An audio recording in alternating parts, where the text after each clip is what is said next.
I see the problem right there. You see that? That's engine oil. That's not supposed to be right there. So the final one that I'm gonna mess with has been kind of a gap between messing with the other two trucks and the car. And messing with the car has kind of been broken up a little bit because I initially messed with it like before the trucks on another week, and then now I have some more tools to diagnose with. We're gonna walk through it together. So I'm gonna do a compression check on all 4 cylinders, and then we're going to do a leak down test on all 4 cylinders. But I'm going to show y'all. This is the number 3 coil pack. It's wet, and the spark plug is extremely wet. That's coolant, and if you open this up, and it's like a freaking oily mess inside the radiator. So it's pretty much, it's got a blown head gasket. I don't know what happened. The car never overheated. I really don't know what happened. It was driving fine, and I don't know, I went to crank it one morning and it just was idling rough right off the bat, and I was like, what the hell? Like, this car has never failed me yet, and now it fails me. So probably rightfully so, because I do kind of beat the living crap out of the car on a regular, driving it kind of hard. So anyways, let me get the compression gauge set up, and we'll go walk through this 1 through 4. And I unplugged all my injectors so I'm not putting fuel into the cylinder.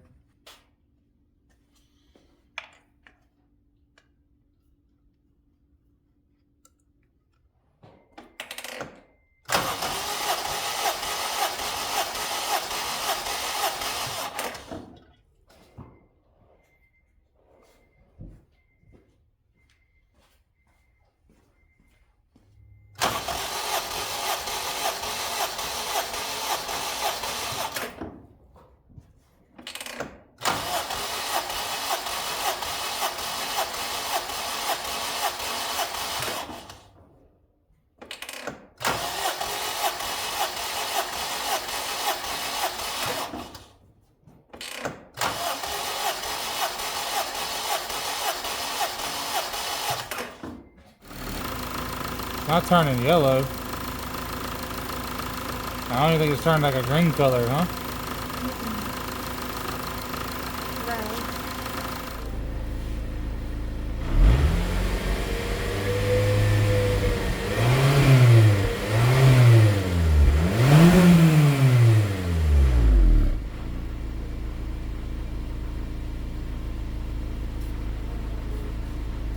Got my wheel off so I can get to the crank pulley, and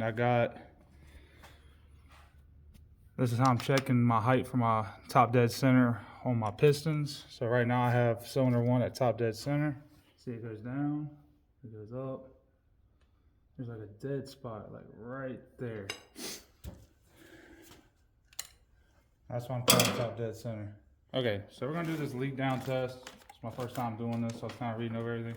So I have my compressor on. It's pressured up. It's like 125 PSI, I think. So I have it set into this. I can turn it down a little bit to show y'all.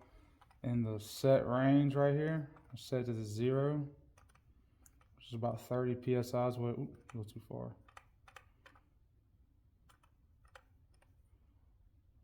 About right there. I'm gonna hook up. Wow, okay, so we got 100% leakage.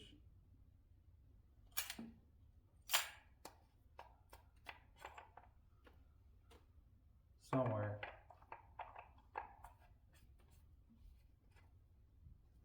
%100% leakage.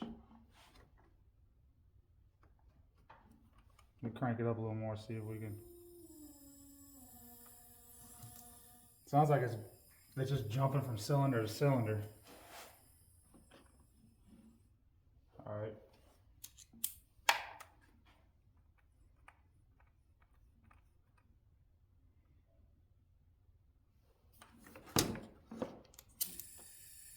There we go, that's better. I don't know what was going on the first time. That's not good. We got 40%.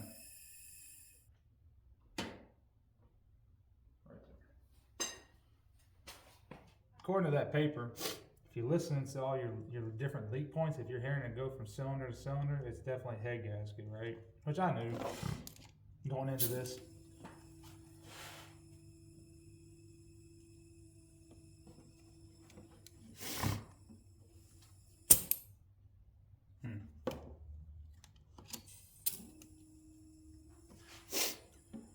Well,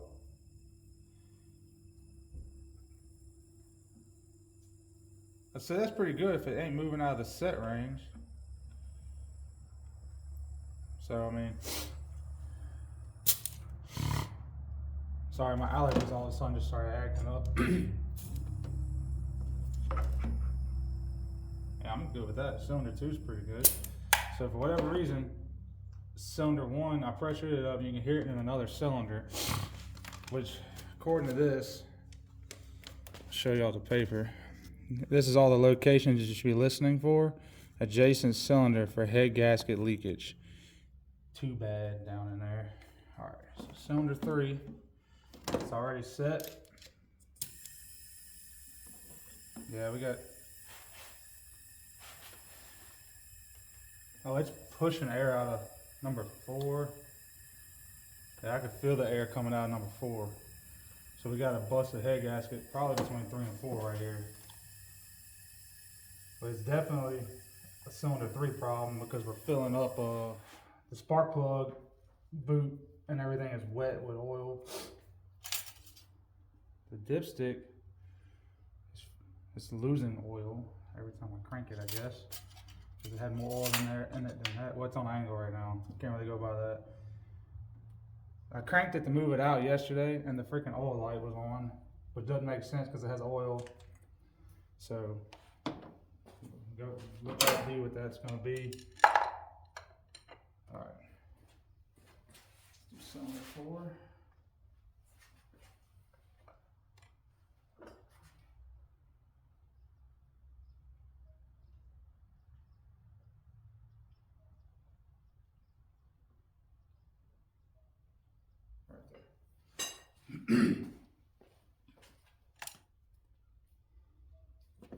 All right, cylinder 4. Yep, considerable leak. Feel it coming out of 2. Yeah, head gasket's definitely gone.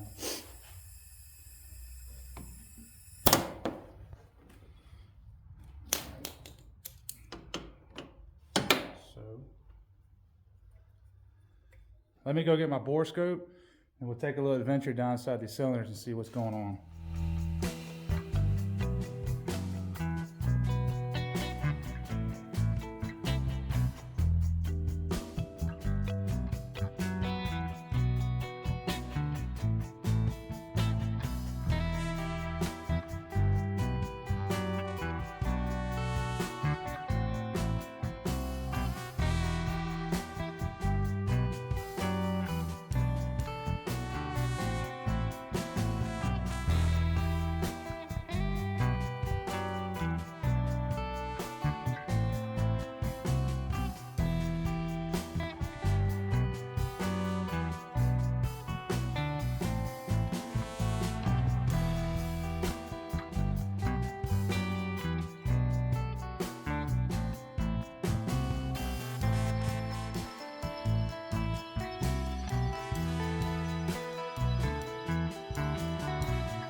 That's going to be it for this.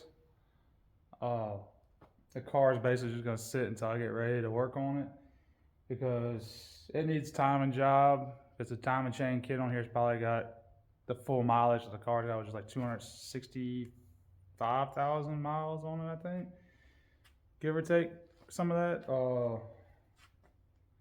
So I'm gonna do is for now I'm gonna put it back together where I can at least back it in and out. I'm gonna leave it parked in here so it doesn't become a spider haven sitting in my yard like it did before. Because I got some black widows around here that just don't give two shits, so they get in anywhere, right? I'll eventually get back to it, but for now I gotta get back on this thing. Because I took a break from this because of how hot it was outside, and I haven't worked on it since I finished the passenger floor pan. I don't even know if I remember if I posted anything about finishing that or not. But I think I'm just gonna rock and roll with this. I might not even video doing this other floor pan. And there's a couple little rust spots in the floor over there. And I got another little project going on with the Prelude I've been kind of working on and off a video for. So bouncing between these two, I should have some decent content. When I get ready to do this, we're gonna do it right. Because this thing's not going back together stock. This thing's gonna be turboed when I'm done with it. Mark my words, I'm gonna have this car turboed whenever the motor goes back in. But anyways, if you like the content, whether it be messing with this, messing with either of these two pieces of junk, or the rest of my junk I have laying around here, hit the like and subscribe button. It'd be greatly appreciated. Hope y'all learned something from this video, because I sure did. I've never used a leak down tester before, but anyways, appreciate y'all watching.